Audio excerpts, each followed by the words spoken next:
15절 말씀과 마가복음 7장 5절에서 14절까지의 말씀입니다. 제가 봉독하겠습니다. 도둑질하지 말라. 이에 바리새인들과 서기관들이 예수께 묻되 어찌하여 당신의 제자들은 장로들의 전통을 준행하지 아니하고 부정한 손으로 떡을 먹나이까? 이르시되 이사야가 너희 외식하는 자에 대하여 잘 예언하였도다.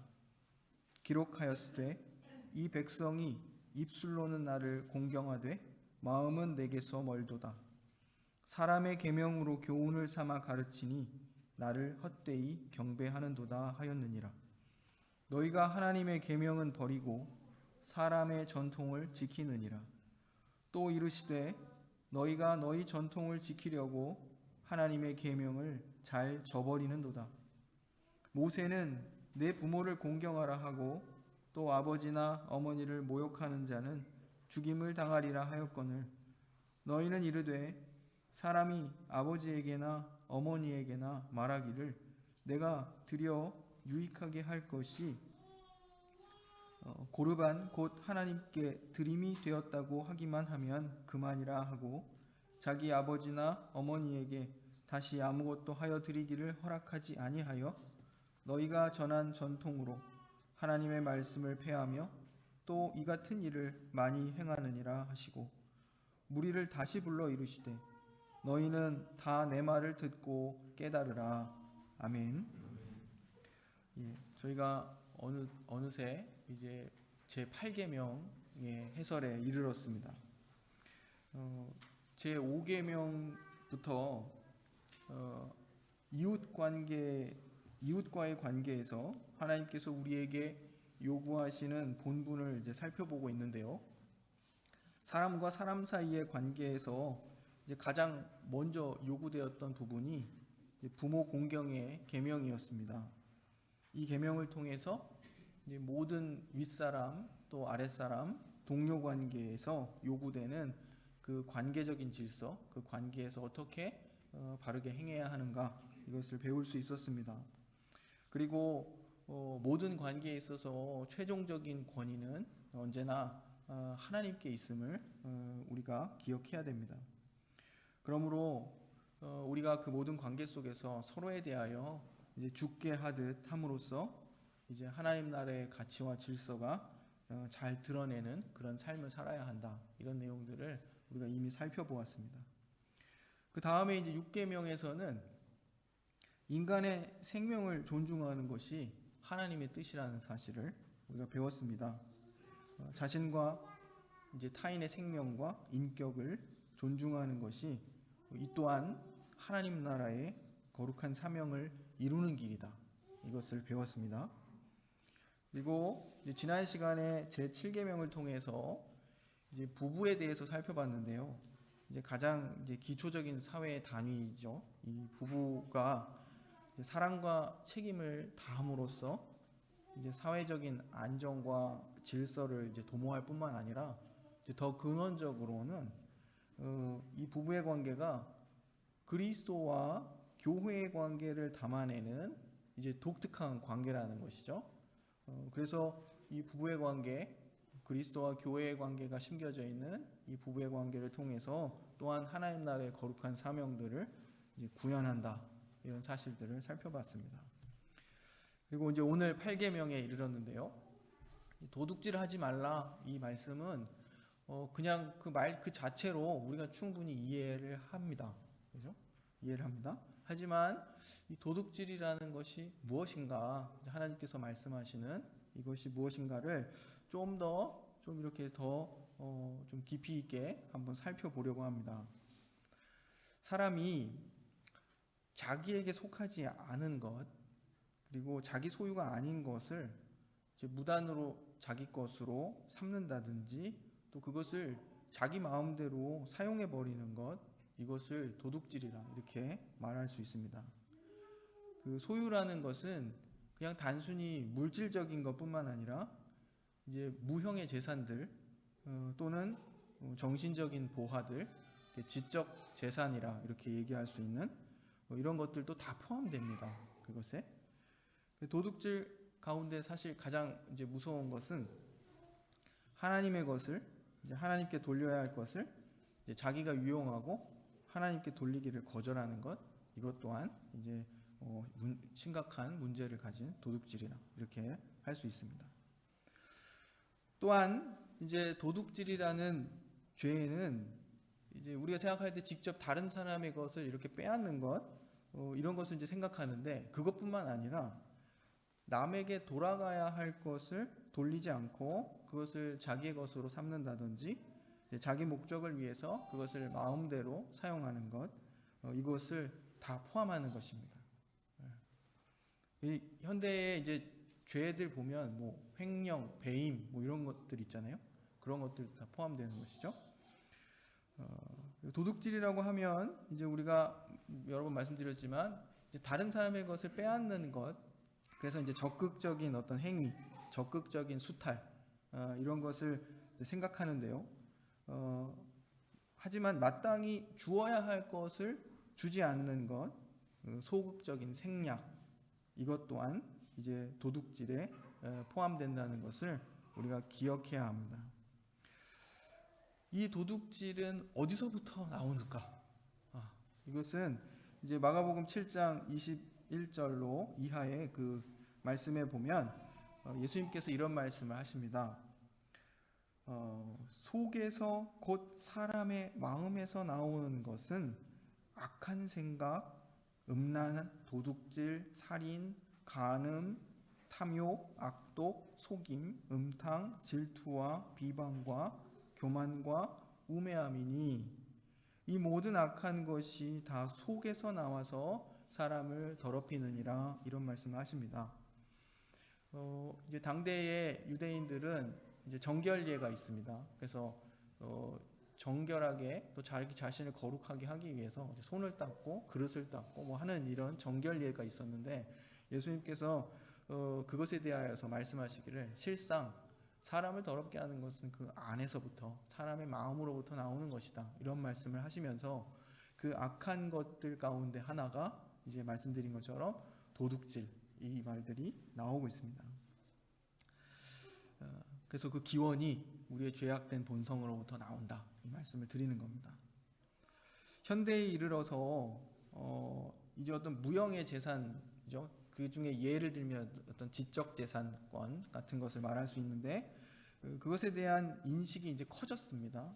그래서 하지만 이전에는 이런 지적 재산권 같은 것에 대한 어떤 침해를 묵인하거나 또 대수롭지 않게 여기는 그런 사회적 풍조들이 있어서 이제 이러한 범죄들을 부추기는 그런 경향들이 있었죠. 그래서 뭐 불법 다운로드라든지 뭐 아니면 이런 복사라든지 이런 것들, 그리고 뭐 표절이라든지 이런 것들에 대해서 이렇게 심각하게 생각하지 못했던 그런 때가 있었습니다. 또한 타인의 소유를 도둑질하는 것에 대해서 그것을 이제 죄로 여기죠. 그것은 그냥 우리가 인식하는 겁니다. 누군가의 것을 가져가는 것, 빼앗는 것, 이런 것은 도둑질로, 죄로 경계하는데, 근데 자기에게 속하지 않은 것을 개인의 소유인 것처럼 이렇게 사용하고 횡령해 버리는 일에 대해서는 조금 뭐랄까 심각하게 생각하지 않는 경향들도 있어 왔습니다. 무형의 재산에 대한 이제 도둑질의 예를 또 한 가지 따로 드리면 사무엘상에 보시면 압살롬이 나오는 그런 사무엘하 15장 6절에 보면 압살롬이 등장하는데요. 이제 다윗 왕의 아들이죠. 근데 백성들이 이제 압살롬에게 와서 막 이런 어려움들을 막 호소합니다. 그랬더니 압살롬이 그래, 참 억울하겠구나, 정말 참 그렇겠구나, 막 백성들의 편을 들어줘요. 그리고 나서 하지만 나에게는 어떤 힘과 권한이 없어서 참 도와줄 수 없어, 미안하다, 이런 이야기들을 합니다. 그러면서 나오는 말씀이 뭐가 있냐면 압살롬이 왕께 재판을 청하러 오는 자들마다 압살롬의 행함이 이와 같아서 이스라엘 사람의 마음을 압살롬이 훔치니라, 이런 말씀이 있습니다. 그러니까 훔친다는 것 중에 사람의 마음도 훔칠 수 있는 것이고 압살롬은 백성들의 마음을 훔치고 그 결과는 아버지 왕의 왕권도 이렇게 훔치는 이제 그러한 일들이 일어나는 것을 보게 됩니다. 눈에 보이지 않는 것들이지만 어떤 권한을 침해하는 것, 권한을 빼앗는 것, 그리고 마음을 이렇게 사로잡는 그런 일들이 있다. 이렇게 말씀드립니다. 문제는 이와 같은 악과 죄에 대한 문제의식이 없는 것 또는 그것에 대해서 가볍게 여기는 것입니다. 사회적으로는 경우에 따라 이제 이것을 필요악이라 해서 용인하는 그런 경우들도 많습니다. 하지만 하나님의 자녀들은 이와 같은 일에 대해 반성하고 돌이켜서 하나님 나라의 원칙에 따른 그런 사회적 행동들을 나타내야 한다 이것입니다. 사실은 우리가 이렇게 민감하게 이러한 것들을 예민하게 바라보거나 생각할 어떤 여유들이 없어서 부지간에 이런 일들이 벌어지는 경우들도 많이 있습니다. 그런데 이 계명을 통해서 하나님께서 우리로 하여금 생각하게 하시고 또 그러한 시각으로 또 우리의 모든 상황들과 또 우리들이 행동하고 일을 처리하는 과정들을 이렇게 잘 행해 나가도록 요구하고 계시다는 사실을 우리가 기억해야 되겠습니다. 이것이 곧 믿는 사람의 생활의 열매라 이렇게 말씀드릴 수 있습니다. 도둑질이란 이런 개인과 개인 간의 이런 관계에서도 발생하지만 나라와 나라 사이에서도 발생합니다. 대표적인 예가 19세기, 20세기에 이런 산업혁명 이후에 그 이전부터 있긴 했지만 어떤 국가가 국가를 수탈하고 침탈하는 그런 제국주의적 그런 행태들이 있었습니다. 13개 열강들이 이런 제국주의 정책을 통해서 다른 나라들의 자원, 노동력, 또 시장들을 이렇게 수탈하는 그런 일들을 우리 역사 속에서 계속 보아왔고 또 현대에 이르러서도 그 양상은 좀 다를지 모르지만 여전히 어떤 경제적 그런 제국주의적 모습이 우리 가운데에도 굉장히 그냥 자연스럽게 만연하고 그것을 그냥 받아들이는 그런 모습을 우리 가운데 갖고 있음을 우리가 알게 됩니다. 또한 어떤 신분적 제도 사회 중세를 이렇게 생각해 보면 유럽의 어떤 봉건 사회 속에서 신분 제도가 또 그 제도 자체가 어떤 계급 간의 수탈을 이렇게 야기하는 것들도 우리가 알 수 있습니다. 어떤 봉건 지주 땅을 가진 자들이 그냥 그것을 가지고 태어났다는 이유로 그저 그곳에서 농사를 짓고 소작을 하던 이들을 그 제도 속에서 계속 이렇게 수탈할 수밖에 없는 그런 구조들이 있었다는 사실 우리가 잘 알고 있습니다. 신분을 명확하게 구별하는 사회에서 이제 타고난 신분의 제약 때문에 사람들이 이제 받는 고통이 심각했었습니다. 그런데 이제 예수님께서는 말씀 속에 가르치시죠. 한 인간으로서 어떤 대접을 받아야 하고 또 어떤 존중을 받아야 하는지를 이제 산상수훈의 교훈을 통해서 우리에게 이미 가르치셨습니다. 사람이 선인이나 악인이나 이런 문제가 아니라 그냥 다만 인간으로서 난 사실 때문에 이제 그런 생득의 권리로 가지고 있는 어떤 인간의 가치가 있습니다. 이제 세상의 학문적 어떤 규정으로는 그걸 천부인권이다 이렇게도 말하는데요. 우리는 하나님께서 하나님의 형상으로 지은 인간 각 개개인에게 어떤 태어남과 동시에 그 존중받아야 될 어떤 권한과 권리, 가치들을 두셨다는 것을 우리가 기억해야 됩니다. 이런 가치라는 관점으로 볼 때 신분 사회를 만들어서 그렇게 억압했던 사실도 실상 권력의 수탈, 이게 수탈이라고 표현했지만 이것이 곧 도둑질이다 이렇게 말할 수 있습니다. 이러한 것들을 볼 때 이제 바른 비판적 시각을 가지고 자기의 생활이나 행동이나 그 일의 처리들을 돌아보고 또 그러한 그 사상을 하나님 나라의 것으로 우리가 채워가야 할 그런 책임이 있음을 알게 됩니다.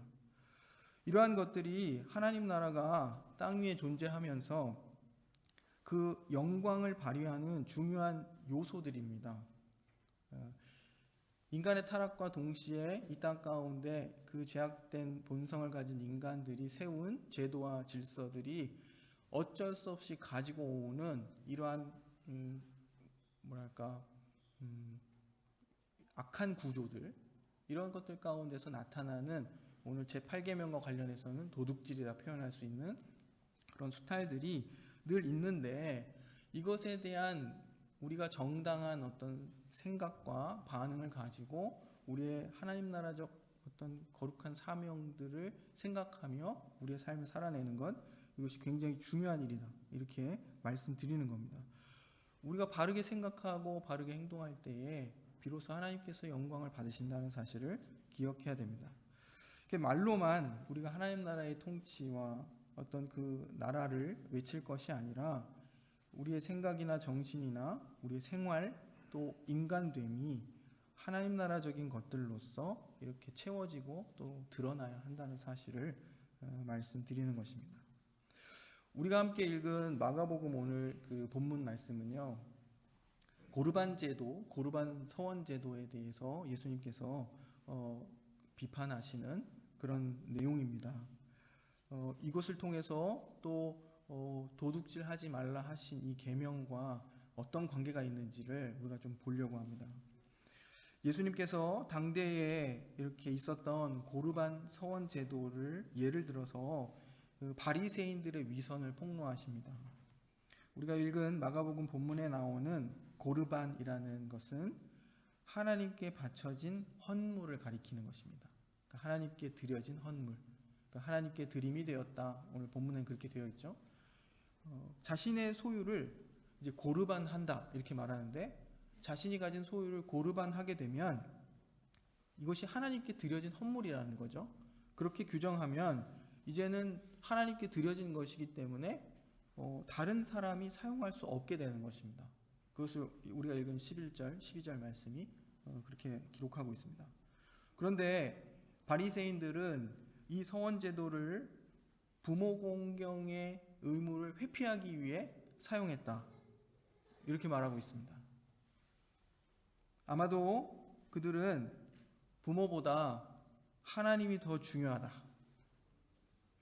사람보다 하나님을 공경해야 한다, 이렇게 말하면서 아마 이 고르반 제도를 이렇게 주장했을 것입니다.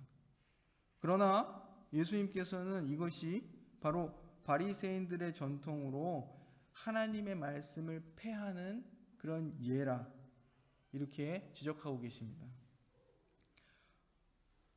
부모 공경의 계명은 우리 5계명에서 이미 살펴보았죠. 모세를 통해 하나님께서 주신 계명입니다. 하나님을 공경하려면 이 계명을 지켜야 합니다. 그러니까 우리가 하나님에 대한 경외와 사랑을 어떻게 표현하는가 했을 때, 하나님이 주신 말씀을 따라 살아갈 때 하나님을 사랑하고 경외하는 것이죠. 그래서 하나님을 공경한다면, 경외한다면 하나님 주신 말씀을 따라 부모를 공경해야 하는 것입니다. 하나님께서는 헌물보다는 하나님의 계명에 순종하는 것을 원하십니다. 그러니까 순종이 제사보다 낫다, 이렇게 말씀하시는 것이죠. 그러므로 제물을 하나님께 헌물로 바쳤다고 말하면서 부모를 공경하라는 계명에는 순종하지 않는 것, 이것은 덜 중요한 것을 위해서 더 중요한 것을 버리는 그러한 어리석은 행동이라, 이렇게 말씀드립니다. 오늘 본문 말씀에 고르반 서원제도의 오용, 이것은 8계명을 범하는 것입니다. 왜냐하면 부모에게 돌아가야 할 당연한 것을 자기가 유용해서 하나님 앞에 헌물로 드리는 것은 하나님을 정당히 섬기는 도리가 아니기 때문입니다. 부모에게 마땅히 드려야 할 것을 드리는 것이 곧 하나님께 대한 충성입니다. 보이는 자기 형제자매를 사랑하지 않는 사람이 보이지 않는 하나님을 사랑할 수 없다, 이렇게 요한일서 4장 20절에 말씀하고 있습니다. 누구든지 하나님을 사랑한다 이렇게 하면서 그 형제를 미워하면 이는 거짓말을 하는 자니, 보는 바 그 형제를 사랑하지 아니하는 자는 보지 못하는 바 하나님을 사랑할 수 없느니라, 이렇게 기록하고 있습니다. 마땅히 해야 할 일을 하지 않으면서 하나님께 종교적인 의식으로 제사만 반복하는 것으로 자기 자신의 의무를 다했다고 생각하는 것은 큰 착각입니다. 하나님이 옳다 여기시지 않고 또 선하게 보시지 않는 것입니다. 그래서 이사야 선지자가 이렇게 말합니다. 입술로는 하나님을 존경하나 그 마음은 하나님께로부터 멀리 떠났다. 이렇게 맹렬히 비난하고 있습니다. 이사야 29장 13절의 말씀입니다. 봉헌본문 말씀을 읽었습니다. 우리가 정말 중요하게 이 계명과 관련하여서 생각할 것은 하나님께서 만물의 주인이라는 사실을 우리가 먼저 기억하는 것입니다. 그리고 그가 우리 각자에게 또 필요한 것들로 주시고 또 그것들을 관리하도록 우리로 청지기로 살도록 하십니다. 우리는 하나님께서 각자에게 주신 그 소유와 소유권을 감사하고 또 올바르게 누리며 사용해야 합니다. 그것이 우리가 해야 할 본분인 것이죠. 또 제8계명은 각자에게 주어진 소유와 그 소유권들을 합법적으로 그리고 얻고 사용할 것을 명령하고 있으며 또 그것을 불법적으로 획득하거나 사용하는 것을 금하고 있습니다. 그러나 우리가 더 근원적으로 생각하고 놓치지 말아야 할 것은 하나님께서 모든 인간에게 생존에 대한 기본 권리가 있음을 교훈하고 계시다는 사실입니다. 이제 한 가지 예를 들면 포도원 품꾼의 비유가 있습니다. 우리가 잘 아는 마태복음 20장 1절로 16절의 말씀인데 포도원 주인이 품꾼들을 불러옵니다. 그 포도원에서 일할 품꾼들을 6시에 나가서 부르고 또 9시에 나가서 부르고 그리고 11시에 나가서 부릅니다. 12시에는 일이 끝나는데 일 끝나기 1시간 전에 가서 품꾼들을 부르죠. 참 이상한 포도원 주인입니다. 그런데 이러한 그 포도원 품꾼의 비유를 통해서 원래 이것은 이제 하나님 나라에 대해서 그 당대의 사람들이 가지고 있었던 오해와 또 그런 물질주의적 사고들을 교정하시는 그런 목적으로 비유의 말씀을 주고 계시지만 또한 여기서 우리가 발견할 수 있는 아주 중요한 사실 한 가지는 포도원 주인이 품꾼들이 하루 생계를 생각하고 책임지는 그런 선한 분이라는 사실을 우리에게 알려주고 있습니다. 이것은 어떤 생존에 대한 기본 권리, 이것은 하나님께서 모든 인간에게 부여하신 권리인 것이죠. 그러므로 어느 누구도 다른 이의 이러한 기본 권리를 빼앗는 일이 없도록 하는 것, 그것이 우리에게 요구되는 것입니다.